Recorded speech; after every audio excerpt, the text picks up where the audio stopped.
So yes, my name is Paras Lumba. If not many who have interacted with me, we have had different team leaders to interview you. And so with me, I have Jaideep Bansal. Jaideep, can you unmute yourself and say hi? Yeah, hi everyone. This is Jaideep here, and it's an amazing bunch of change makers that we have got for the expedition this year, and really look forward to see you in the mountains. Great. As he speaks, his voice level has increased, which shows the enthusiasm he has. And with him is Gagan. Gagan, you can also say hi.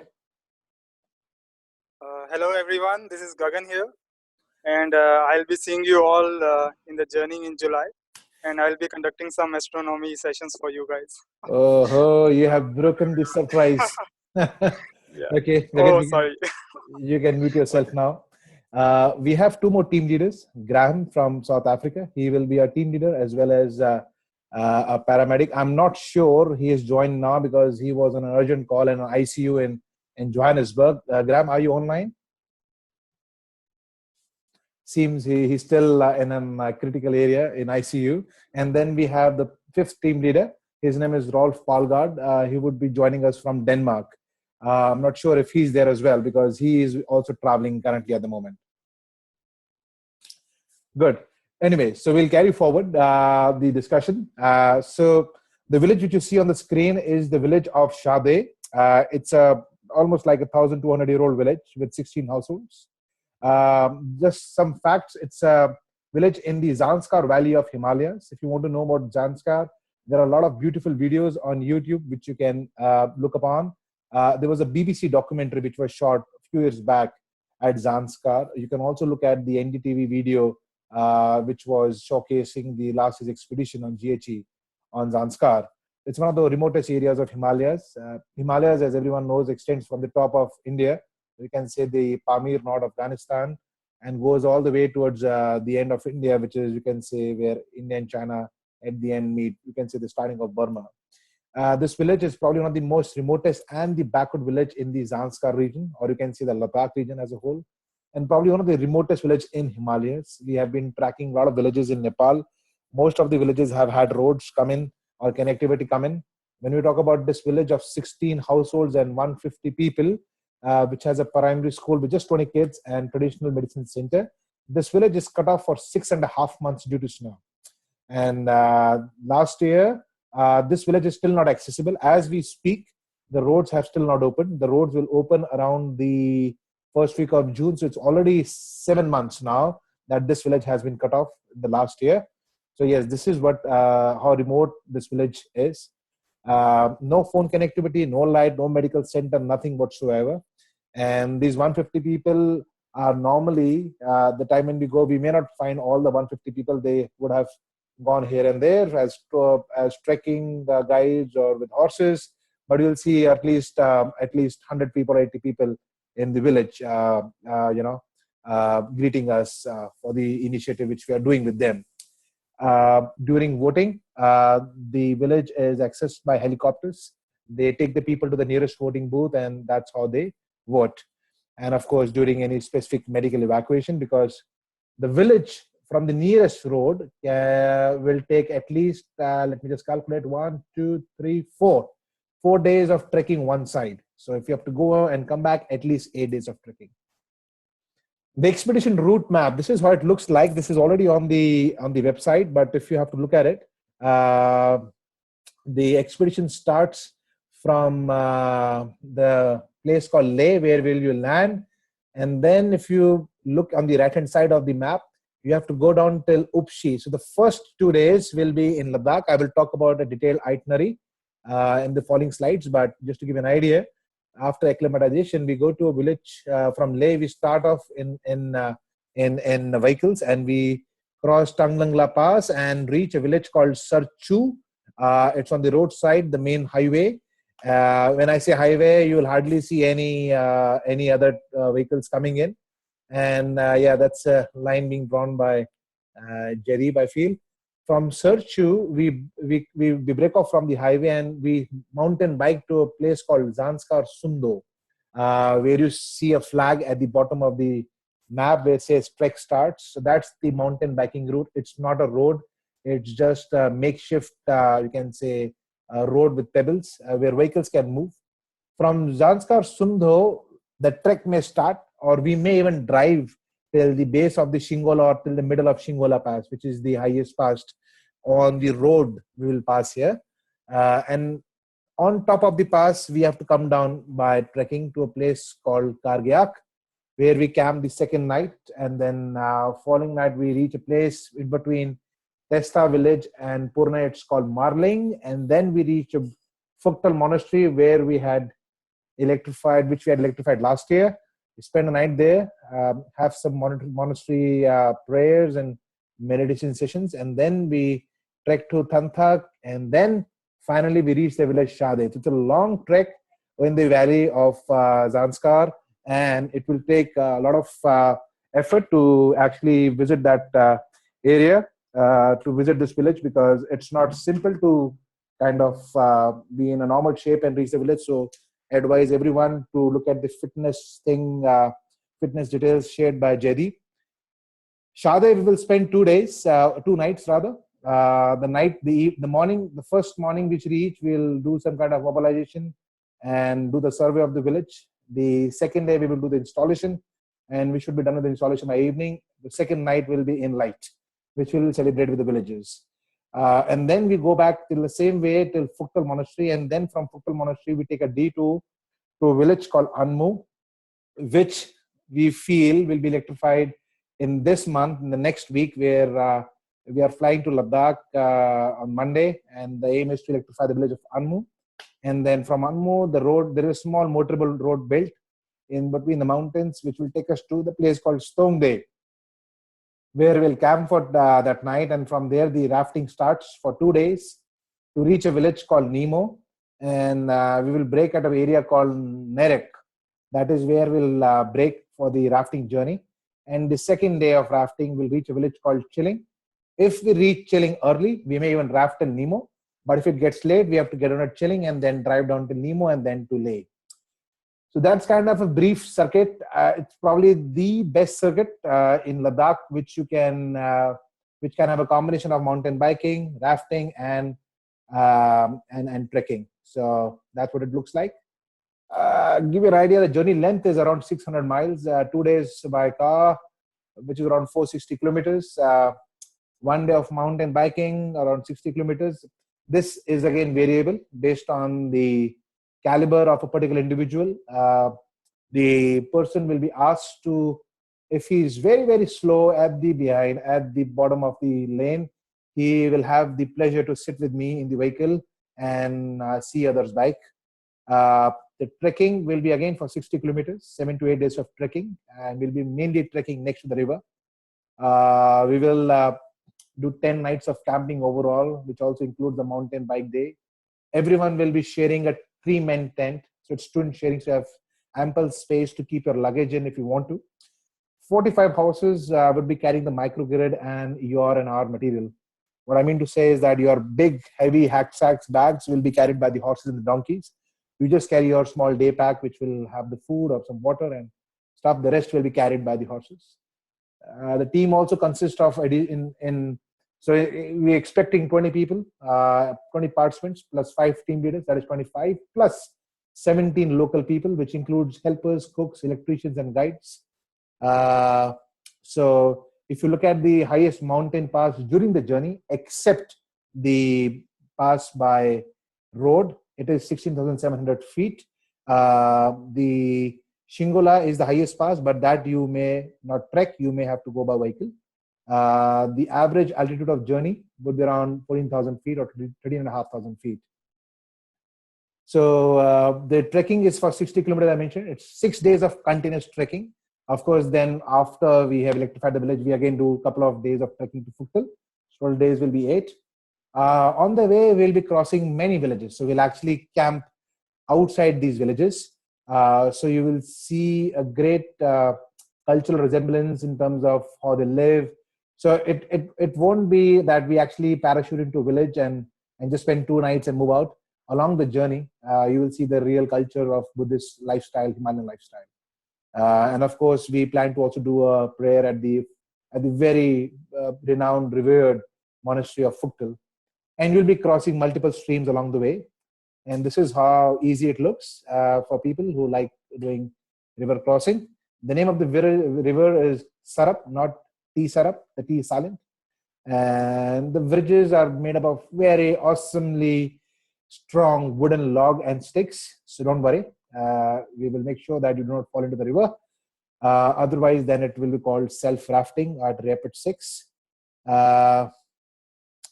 Mountain biking again for 60 kilometers, and this will be mainly at the Zanskar Sundho area, and hopefully all the bikes will be coming from Leh, so that's how it looks like.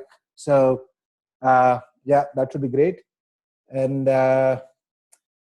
Phuktil Monastery, this is the monastery which we will pass during our journey. This is a 2,500-year-old monastery which we electrified last year. And if you see the picture on the right-hand top, this is how it looks, or how it looked when it was electrified. You can see the little monk under the LED light. So this whole electrification was done by the 20-member team last year in just exactly a day. You will pass through this village. Let me go here. Shade village, it's a 1100-year-old village as per the census, located at the edge of a mountain slope. And the irony is, even the head of that area, or you can see the mayor of that area, hasn't visited this village in the last 4 years. This is how remote it is. So expecting a group of tourists to visit this village is definitely a big deal for the people, and hence you will see a lot of emigration happening in this village. But we want to get basic facilities back into this village so that the people stop migrating and their old traditional houses remain. This village was part of the Silk Route thousands of years ago, when the trade used to happen from China to Mesopotamia. So this is what this village has an important. Solar microgrid installation. You will see this is what you will be doing: carrying batteries, putting holders, putting panels, setting up the infrastructure of the grid steel frame. So everyone will be taught how to do this. The first few days you'll spend in Leh, you'll have a session on that, and along the journey, you'll have session on this as well. So all the installation will be done by the team, and the team will be led by 3 expert electricians. So you don't have to worry about if you do something wrong. There will be someone there to rectify your mistakes. Oh, okay. Optical astronomy sessions. This is what we plan to do in this beautiful valley of Himalayas when we are there. So you'll have our dear friend Gagan, who, in addition to a good photographer and a mountain guide, a nice guy, is also trying his hands on a small telescope he has brought around. And of course, everyone will spend every night seeing shooting stars, and we can have lovely discussions while doing that. Just to give you a brief itinerary, this is how it looks like the day one you arrive in Leh, and normally everyone will book the flight from New Delhi. After this call, I'm going to send everyone their invitation letters so that you can apply for visa, and also I will send you details on the flight so you can book your flights in advance. And of course, Ladakh this is how it looks, very beautiful. The second day, we plan to take you around. The first day is total acclimatization. You will not move. We will tie you around the bed, and we'll make you eat and make you sleep so that you acclimatize well. And the second day, when you get up, you'll be fresh and ready to take up the Himalayas, and we'll go around the city, understand their culture, lifestyle. We may even do a small heritage tour. We're trying to book that as well. The idea is you to get familiarized with their rituals, with their ethos, with their civilization, with their culture, heritage, so that once you are there at the village, this is all very, very accustomed to for you guys. This is how the road journey looks like. Wow, straight roads to the village of Sarchu. So this is beautiful. Someone says it's a Shangri-La land. It's like a movie set, and isn't it, like Mars? This is how we are going to set camping sites. You'll see a lot of camps. We can try and arrange a better order, but what happens is you want trekking, you want the most comfortable place to put and the most picturesque place to put your tents in. On the right hand side, you see small 2 tents. You will have similar like these, 4 of these. These are mainly toilet tents. You have a small dining tent. You have a kitchen tent. You'll get morning tea, bed tea, and you never know, you might even get pasta at 7,000, 17,000 feet. So this is how it looks like. Shingola is the pass, which currently says it is at 16,600 feet. And there is ambiguity on that, whether it's 17,000 or 16,000. Let's see how far we go, because what happens is the road which passes through the pass is basically at 16,600 feet, but the pass actually, if you look behind the board, is actually at 17,500 feet. That is the real altitude, but we do not cross that actually. And then we come down from the pass, and you see this big mountain in between. That's called Lakhan, and Lakhan is a very renowned name for a god. And people actually come from far off places in the Himalayas to go around this mountain multiple times as a matter of respect and a prayer to the god. So we will be camping in front of this huge towering mountain. And then the next day we'll head to Phuktal Gompa. We camp in front of the Gompa, and the next morning we have a prayer, and then after the prayer session we'll leave for a journey to Tangtak. You will be trekking in a similar fashion along the river, and then this is our village, the place which we have to reach. This photograph, there are very few photographs which we have of this village. As we speak, Jaideep will undertake a journey next week to reach Shade village. And we'll have another webinar in the month of June where we'll have updated pictures of the village and tell you how the reaction of the people is. So this is the village which you plan to electrify. Wow, dancing. This is the Shade Club, the Shade Night Club. So if you guys want to join in, please send me a request after this presentation so that we can put your name in the request. Yes, tag entry, you're correct. And this is how the village will be electrified. And people will dance because this is what they want to enjoy. Light after so many years, centuries, will finally come to the village of Shade. And yes, on the way back, you will definitely be received by the monks. They are always eager to greet people who have contributed in their lives, giving light to them. And then, of course, you will be greeted by the villages of Shade as well as the villages of Anmu, because this village may, if they get light in this month, then you will have them greet you. What you see here in this is they're offering you local barley rum, and the rum is basically made up of barley, and it's definitely very nice to drink at. So yeah, you can try the local beer. And yes, when you start rafting, you will have 4 to 5 rafts where our luggage for the next 2 days will be put in, or food will be put in, and then we raft. The rest of the crew will come by vehicle and meet us the 3rd day at this place. You see at the behind is Rolf, who is super excited, wearing goggles. He will also be on the expedition, most probably. And very, very soothing river, peace, tranquility while rafting. This is grade 4, grade 5 rafting. If you do not know, if you have not done rafting before, don't worry. We'll make you very comfortable and we'll make you very safe. We are choosing, so GHE is not involved in rafting, so we have taken the best players in the rafting business who have been doing operation the last 35 years. Their name is Remo Expeditions. So the rafting is also the best company in Ladakh with the best gear. They do international competitions as well. And then we reach Leh on the 2nd day, and then we have one contingency day for sightseeing, buying something for your wives, for your girlfriends, for your good friends, for your relatives. In case there's a delay, then the day 15 will also be utilized in the journey back to Leh. So there's a contingency day. So this is the day we have kept one extra. Day 16 departures. The wonderful, amazing, adventurous journey and the impactful journey comes to an end. And it will be a great farewell on 23rd of July, where everyone will fly back to Delhi. You are welcome to stay more if you want to. But our duties and our responsibilities at least end on 23rd of July. And you will be proudly called a GHE alumni after the expedition. So this is how it looks like. And just a small fact, if you want to look more about GHE, there's a recent announcement which has come in. National Geographic documentary as part of Breakthrough Technologies Season 2 called Power to the People, or Power to the People, will be released in US and around the world on July 6th. So if you want, you should try and see this video. This was documented by Nat Geo team last year. It's a 1-hour documentary comparing a US national grid with a microgrid in the Himalayas. And I'm sure this documentary will be a great eye-opener and will generate more excitement among your team. So this is what we have for you as of now in this webinar. I'll open the floor to the questions if anyone has.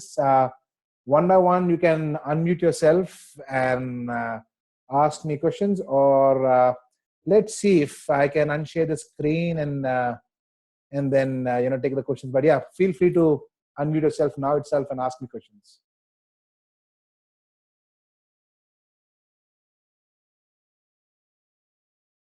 Hi, Vijesh here. Hey, Vijesh. Hi, sorry I cannot put on my video now because I'm in the Audi production center, which is kind of secret, but I'm glad to see you, everyone. Okay. And so my question is regarding the contingency plan once again. Let's say, in expeditions, what I've done previously, either one or two people get hurt on the way, and how strong is our contingency plan?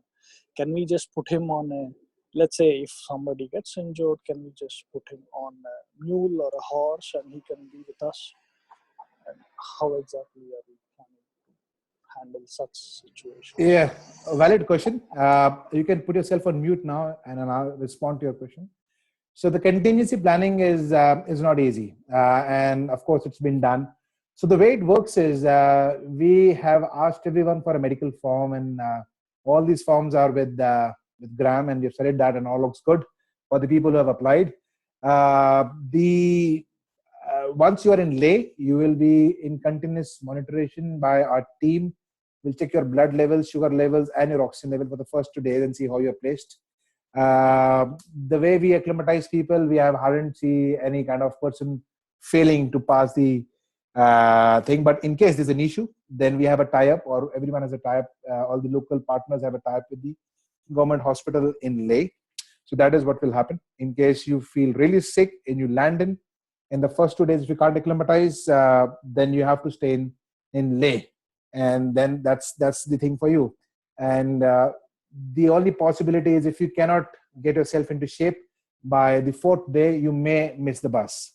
But having said that, in the last 5 years, we haven't experienced such kind of an issue, because the way we have made or structured our expedition, everyone is made to acclimatize the human body. We take a human body average, and that's the process we have put in. On the trek route, there are multiple openings along the route where the person can go back to Leh, or the nearest place is called Kargil or Padum, where the medical facilities are, number one. Number two, we advise everyone to follow the mountain guides. We do not want everyone to venture into remote areas on their own. If they do, we ask them to leave the expedition there and then. It's a very professionally driven expedition. So it's very important that everyone stays in a single file and goes along with mountain guides. Yes, there can be groups which can be formed, that is fine. But in case any emergency happens, all the details of the visitors will be at the Deputy Commissioner's office in Leh. That is for the evacuation.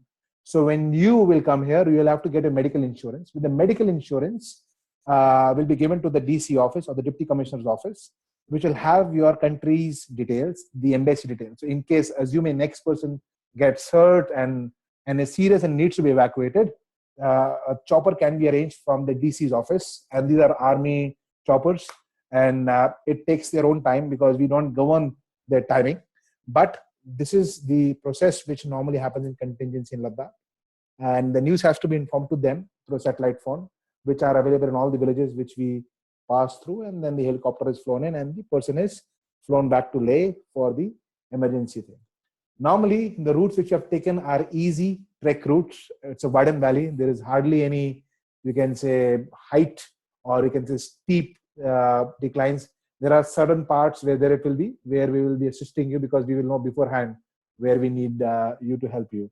So as of now, we choose a itinerary. We make a trek which can be done an average person, assuming that he has never trekked before in life. So if anything goes wrong, mostly it will be that person who wants to be crazy and playing around. But we have the contingency planning drafted for most of the areas, and there are openings at various areas where the person can be evacuated even on a horse or a mule. We plan not to take much of horses with us, not more than 4 or 5 horses. So normally we should take a lot of horses. If person gets tired, he has to get on a horse. But assuming that this time we have scrutinized the team very, very thoroughly, we are assuming that most of the people are very, very fit. And in case there is a certain time when a person may get cramp or get a hamstring, there are few horses which will be available for the journey. But that doesn't mean that if he gets crammed on the early and then we have to take him throughout the journey on a horse, because there are areas where a person cannot go on a horse. That means he'll have to head back or rest at some place where we will join him after some time. So it's kind of, there are pit stops at various locations, but contingency planning is of course there, and there are rescue horses, and there are, I can say, if person gets a bit of cramp or a bit of ankle movement here and there, we have horses for that. And of course, the paramedic is pretty good this time around. And does that answer your question? That's perfect. Great. Yeah, pleasure. Yes, anyone else?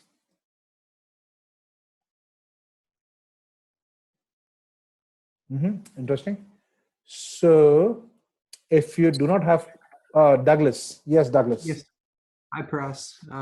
Thank you very much for the presentation. Should we plan to bring additional cash to Leh, and how much would you recommend each person have? And can you get cash out in Leh, or should you get? I know there's the demonetization recently, so. Right. Yeah, that's another good question. And interestingly, when demonetization happened in India last November, the only part in India which wasn't affected was Leh. ATMs were full of cash, and there was time when we were actually asking guys to send us cash from Leh because there was no cash in New Delhi. So having said that, you should carry the dollars can be exchanged in Leh as well. There are ATM machines in Leh where you can take out cash from a debit card. But I would also advise you to, when you reach International Airport of Delhi, there are currency exchange. So get almost like, I would say, 10 to 15,000 rupees. That should be good enough. But in case you want to do some shopping, buy Pashmina shawls, any handicrafts, then I would leave up to you how much you would like to get that. But at least I would say 15,000 rupees at the max, which should be 250, maximum $300 should be enough. Because once you reach Leh, everything is taken care by us. So there is nothing else which you like to spend. The food, everything is taken care by us. And the only thing is, once you back from the expedition on the last day, if you want to go around and do some party, of course, we'll have our own farewell dinner. There could be some money required for the drinks, but that would be very minimum. That can be handled. I would also ask Jaideep if you want to add some point if I've missed on the cash thing. No, I think Paras, what you said is sufficient, and it depends. So just to give you an idea, for people who are interested in buying Pashmina, a shawl, like a long shawl, would cost you around 6,000 to 8,000 Indian rupees, and a stole, that is a men's scarf or a woman's scarf, would cost 2,000 to 3,000. So accordingly, you can decide, and we would definitely recommend.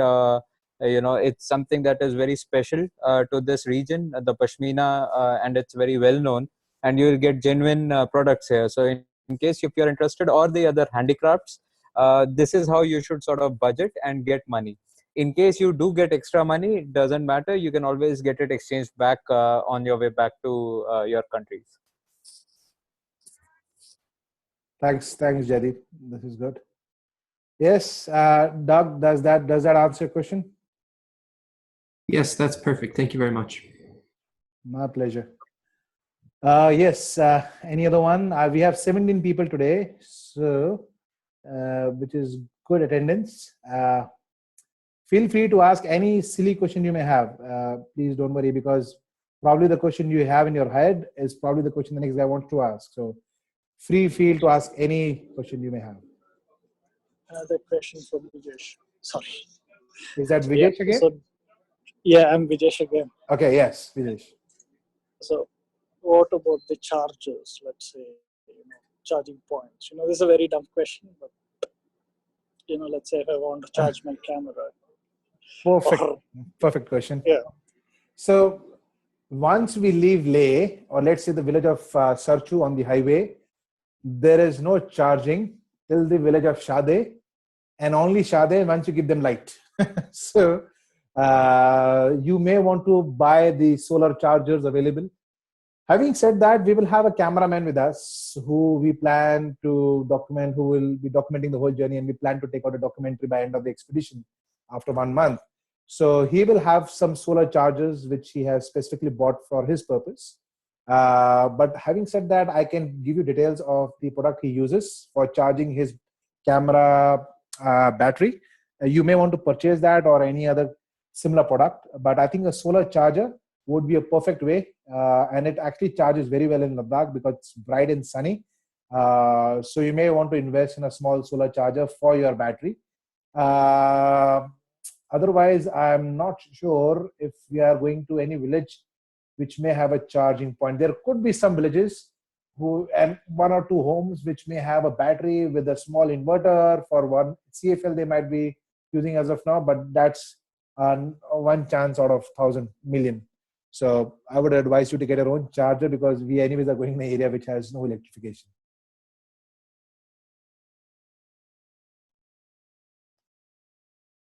right. Thanks. Okay, sure.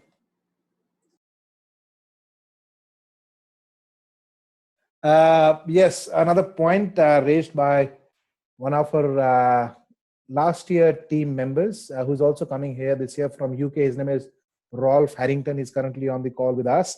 And he mentions that most airlines no longer allow you to carry non-solar battery chargers in checked-in luggage anymore. So you'll have to get that in your hand luggage, just to be careful. You don't want at the last moment that the guys are taking you out your luggage and you don't get in time. So make sure it's in your hand baggage and you can carry that in your hand baggage.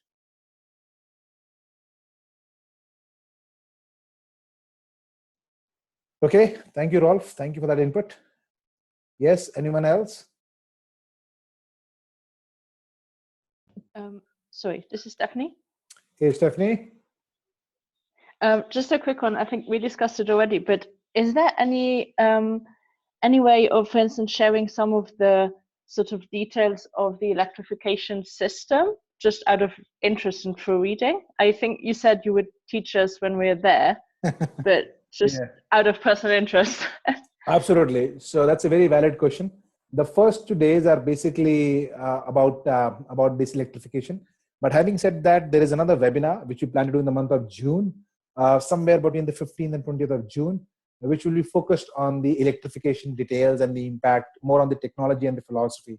So yes, there will be a small webinar on that, and there will be a good hands-on session at the first or the second day, based on the condition of the participants on the first day. In case everyone wants to sleep more, then we might do it on the second day. But we will have a small demo rigged up for you guys on the second or the first day to give you an idea how it looks like. And also a webinar, we will share technical details and the model and how it's happening, the impact and stuff like that. Okay, brilliant. Thank you.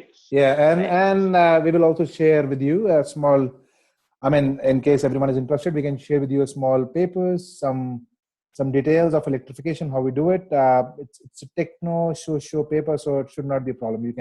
It's a technical paper presented to IEEE, which is International Institute for Electrical and Electronics Engineers, based out of USA. And you can read that paper as well, give you a good idea about what kind of technology is this, how it is different from a normal solar microgrid, what's the advantage of it. So it's all written in that paper. So we'll share that with the team as well.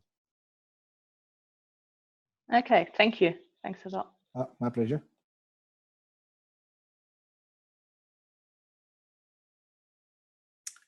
Yes, anyone else?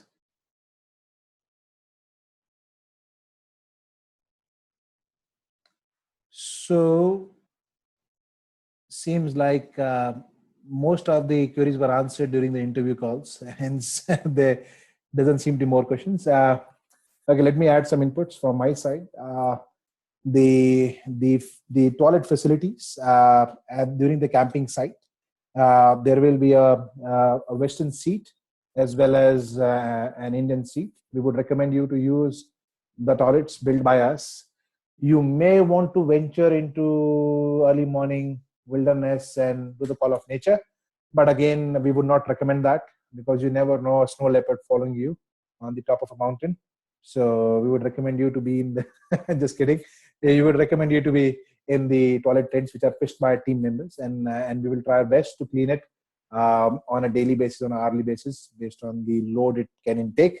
But having said that, the facilities would be, from my understanding, when it comes to mountaineering, these are far better than mountaineering. We have a specialist cook coming from Nepal, and who could make like multiple cuisines, and then again, as mentioned, the facilities will be very hygienic. Having said that, you may want to get still what do you call the hand sanitizer with you. You may want to even get medicine which you may want to require. We will have the paramedic kit with us, but still, in case there's specific medicine you take, you must get that. Sunscreen is must. Get a good hat for you to escape from the harsh sunny day, and get a small raincoat kind of a thing, or a rain jacket which can escape you from small drizzling, because the drizzling will be very less, but it will the rain will be not so harsh, just drizzling, but it may go for more than few hours. So you should not get wet, and try to get all your baggages in which you get your stuff in should be waterproof, so that if it's loaded on the back of a horse or a mule or a donkey, with excessive rain, it should not get wet, and the clothes inside that. So make sure it's all waterproof. We will also put your luggage in a waterproof plastic bag, but we will also advise you to get your own waterproof things. You don't need to get your own trekking sticks. We'll provide you trekking sticks. So what you need to get is your boots, which will fit you, and a sleeping bag, which is yours. The kind of sleeping bag is mentioned here in the expedition details. You can get to 5 degrees as well, but even 0 degrees we'll recommend. It doesn't get so cold in the night, but you never know.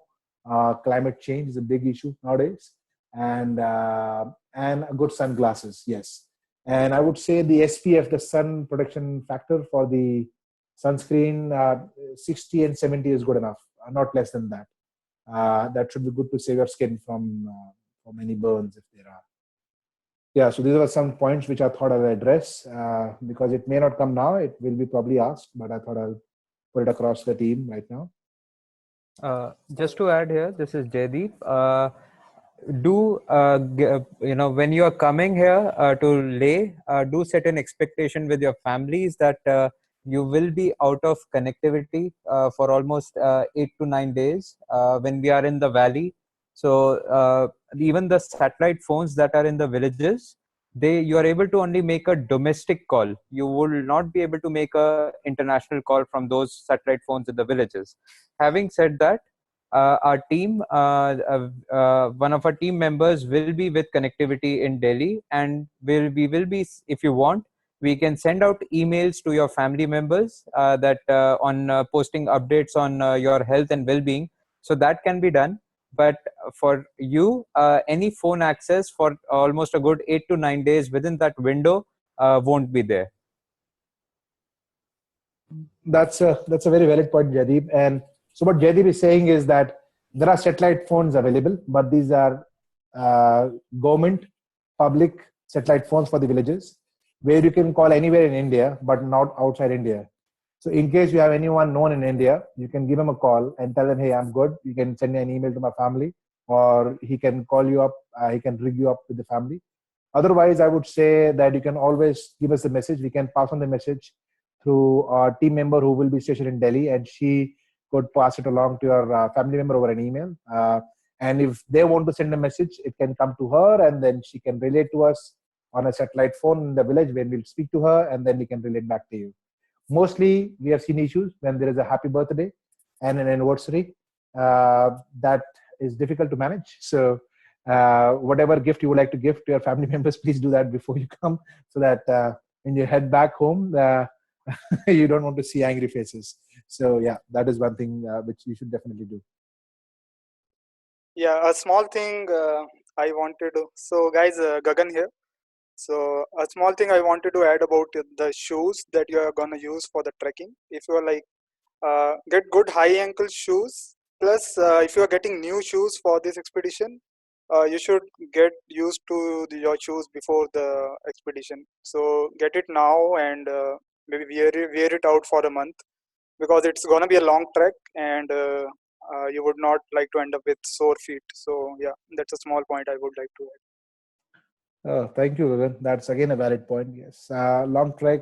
Make sure you tear out and break out your shoes and wear it out, and should be able to fill in your feet well. I will send you some details on the shoes if I have. Let me see if I can send you some good video on that.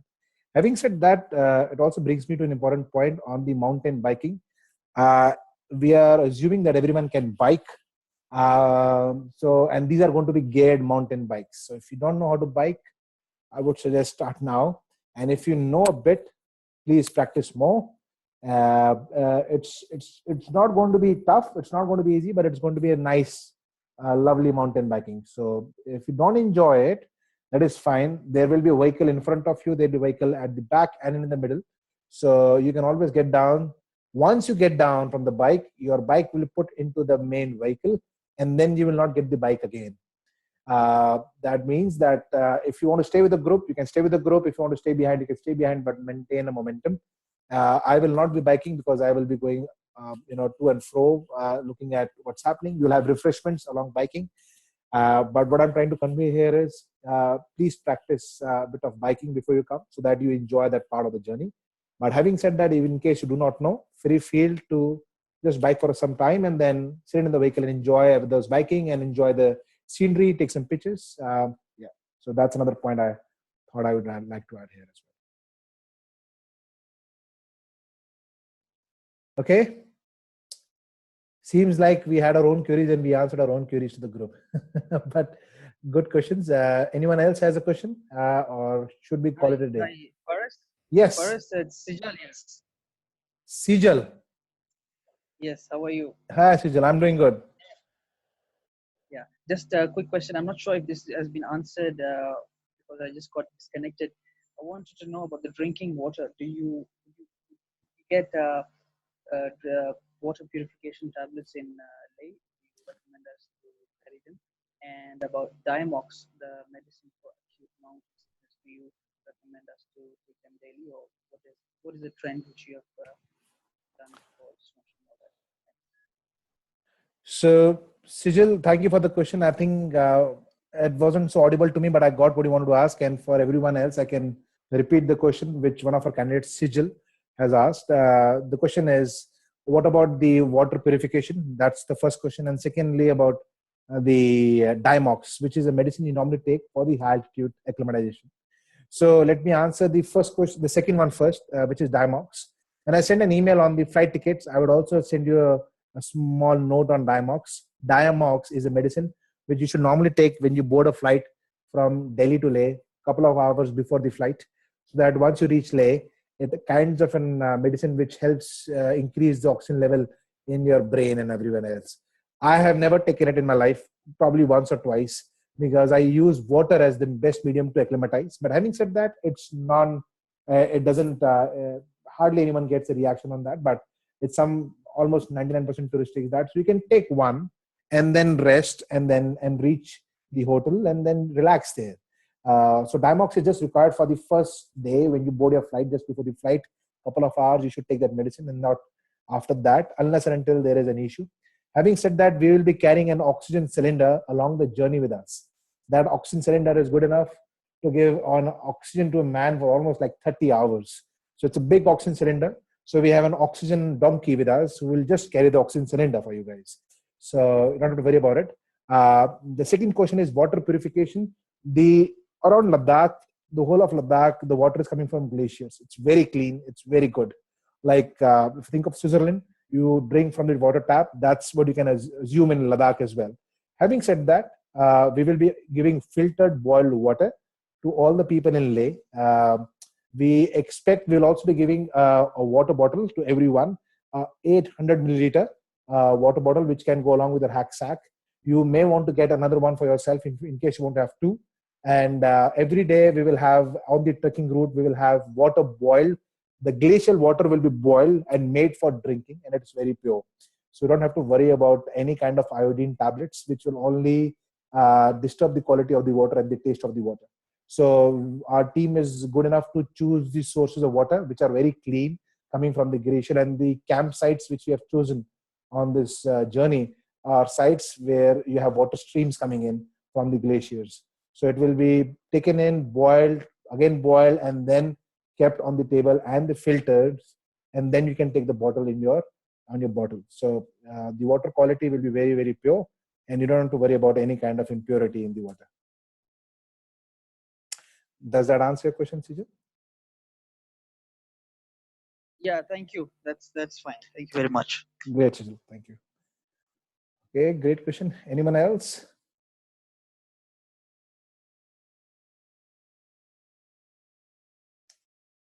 Okay. Just to add, if anyone has any dietary restrictions, please inform us well in advance. In case you're lactose intolerant or in case there's any other dietary restriction that you have. In case you have already mentioned it on the medical form, we will be aware of it. But if you haven't mentioned on the medical form, you can mail me separately, and then we'll take care of it again.